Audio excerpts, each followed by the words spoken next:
High, you are listening horror story.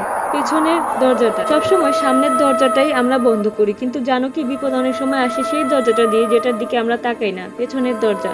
রাত তখন প্রায় 2টা। একাই ছিল তন্ময়, গ্রাফিক ডিজাইনার, শহরের ভাড়া বাড়িতে নতুন এসেছে। কাজের চাপে দিনের পর দিন রাত জেগে কাজ করাই তার অভ্যাস। কিন্তু সেদিন কিছু একটা আলাদা ছিল। হঠাৎ করে লাইটটা ফ্লিপ করে বন্ধ হয়ে গেল। মনে হলো কারেন্ট চলে গেছে। সে মোবাইলে টর্চ চালিয়ে রান্নাঘরের দিকে গেল। গ্যাসটা কি বন্ধ ছিল তো? ঠিক তখনই টিপ টিপ করে জলের শব্দ এলো পেছনের দরজার দিক থেকে। তন্ময় ভেবেছিল হয়তো ছাদের পানির ট্যাঙ্ক লিক করেছে, কিন্তু তখনই মনে পড়লো বাড়ির পেছনের দরজাটা সে কোনোদিনই খোলেনি, এমনকি কেউ ব্যবহারও করে না। সে ধীরে ধীরে পেছনের দরজার দিকে এগোলো। টর্চের আলোয় একটা শীতল হাওয়া তার ঘাড়ে এসে লাগলো। দরজার গায়ে হাত দিতেই ঠকঠক করে কাঁপতে লাগলো তার শরীর। চিপি চিপি শব্দ করে দরজাটা খুলে গেল, কিন্তু বাইরে কেউ নেই। কিন্তু কিছু একটা ঢুকেছে তার ঘাড়ের পেছনে, নিঃশ্বাস পড়ার মতো অনুভূতি। সে দ্রুত দরজাটা বন্ধ করতে গেল, কিন্তু দরজাটার ফাঁকে কে যেন ফিসফিস করে বলল, তোমার পেছনে তো আমি আছি।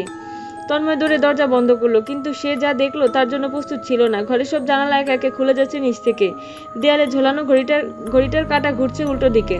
ল্যাপটপের স্ক্রিনে ভেসে উঠলো অদ্ভুত এক মুখ, দেখতে হুবহু তন্ময়ের মতো। তারপর একটা ছায়ামূর্তি বেরিয়ে এলো ঘরের এক কোণ থেকে। তার চোখ ছিল লাল, মুখটা অন্ধকার, হাসি উঠলো একটা বিকৃত হাসি। তুমি ঘরটা ভাড়া নিয়েছো, ঠিক আছে, এখনই এই ঘর তোমাকেও নিতে হবে। ঘুম ভেঙে গেল তন্ময়। সে বুঝতে পারলো এটা একটা দুঃস্বপ্ন, কিন্তু ঘাম ভেজা শরীর যখন সে বিছানা ছেড়ে উঠলো, তখনই তার চোখে পড়লো পেছনের দরজার দিকে। দরজাটা অল্প করে খোলা, আর দরজার ফাঁকে দেখা যাচ্ছে লাল চোখ। সব সময় সামনে তাকিয়ে থেকো না, কারণ অনেক সময় ভয় আসে পেছন থেকে। আর যখন তুমি একা থাকো তখন জানো তো, তুমি সত্যিই একা থাকো না। ধন্যবাদ সকলকে। ভিডিওটি ভালো লাগলে চ্যানেলটি সাবস্ক্রাইব করুন, লাইক করুন, শেয়ার করে পাশে থাকুন। ধন্যবাদ। অদিতির সাথে থাকুন।